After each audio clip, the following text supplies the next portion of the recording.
Pozdrav, u ovom videu ću vas upoznati s alatima za navigaciju Fusion 360. Za ovaj video ćemo koristiti tri glavne tipke miša. Lijevi klik, desni klik i srednji kotačić koji se može pritisnuti. Ako sada pritisnem i držim srednji kotačić miša, pokazivač će se promijeniti u ikonu ruke. Dok držim kotačić i pomičem miš, pomiče se cijeli crtež. Za rotiranje modela, odnosno orbit, držite Shift tipku i zatim pritisnite srednji kotačić. Kursor će se promijeniti u ikonu za orbitiranje i sada možete rotirati model u svim smjerovima. Istu stvar možete raditi pomoću ViewCube-a koji se nalazi u gornjem desnom kutu. Jednostavno ga uhvatite lijevim klikom i pomičete. Zajedno s njim rotira se i vaš model u radnom prostoru. Osim rotacije, ViewCube služi i za postavljanje točnih pogleda.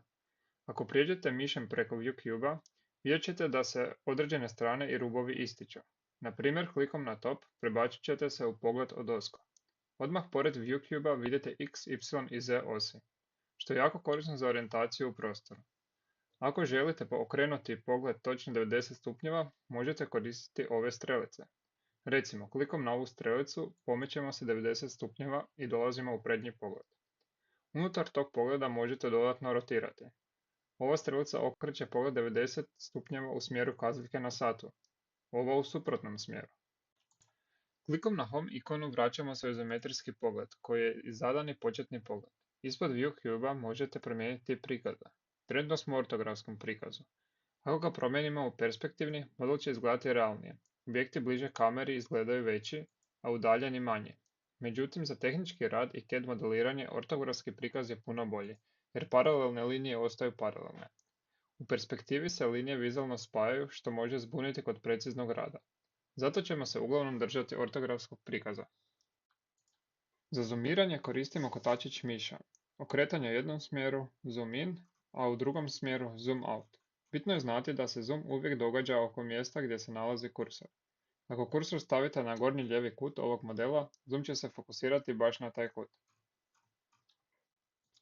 Ako si namjestite pogled koji vam se sviđa, možete ga postaviti kao Home View. Kliknite na strelicu ispod ViewCube-a i odaberite Set Current View as Home i zatim odaberite Fixed Distance. Sada bez obzira kako rotirate model, klikom na Home uvijek se vraćate na taj pogled.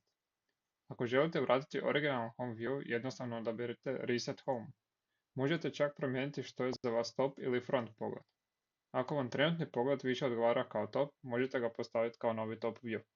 Kasnije se sve može vratiti na zadane postavke opcijom Reset Front.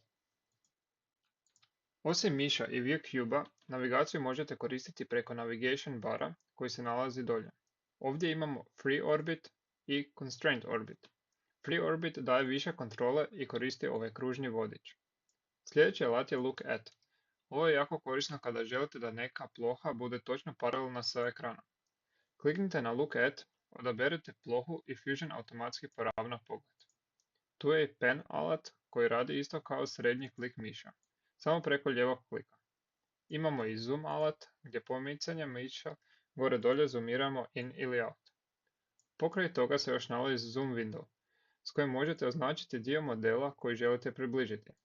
Nacrtate prozor oko tog dijela i Fusion će zoomirati samo taj dio. Ako želite da vam se cijeli model ponovno lijepo smjesti u ekran, koristite Fit opciju ili tipku F6 na tipkovnici.